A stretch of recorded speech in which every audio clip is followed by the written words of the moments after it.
I got out of prison, I had a plan to switch the people I was hanging out with, to make new friends, and to kind of switch up my lifestyle and what I do, and try to hang out with the family more. But I felt like, you know, I was still young, so I felt like in that year and a half that I'd missed out on so much. So, you know, as soon as I got out, my plans changed, and I wanted to reconnect with people, and I wanted to feel a part of society again. And unfortunately, at that time, you know, the only people that I knew were people that were using.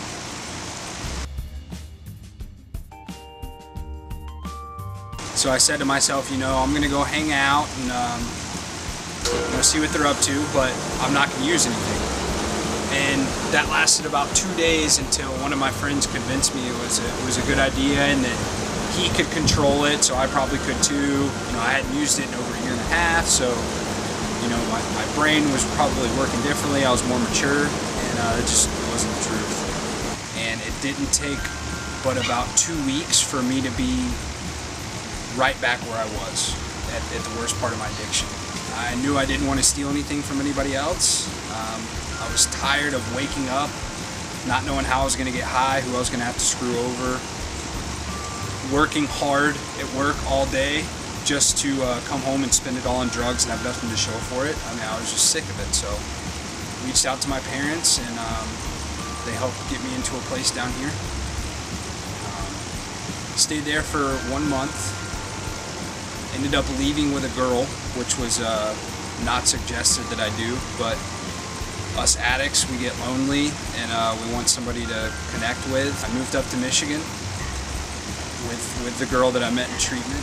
You know, we didn't listen to the people that were trying to let us know, hey look, 2 addicts early in recovery, it's not a good idea for you guys to try to go and do this on your own.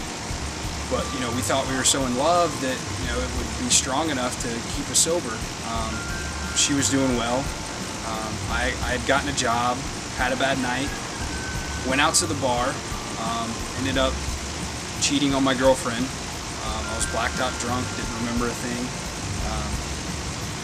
The guilt and shame from cheating on her and her almost leaving me made me want to escape, and I found some heroin up in Michigan.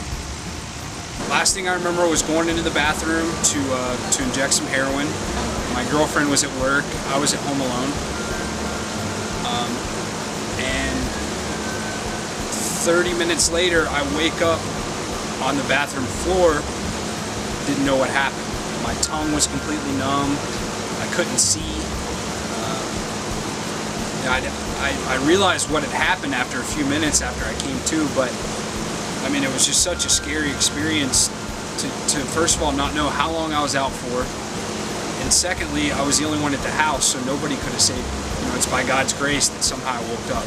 I don't know how, but I'm blessed to still be alive and experiencing that, and knowing how close I was to death really puts it into perspective how important and how powerful this addiction is.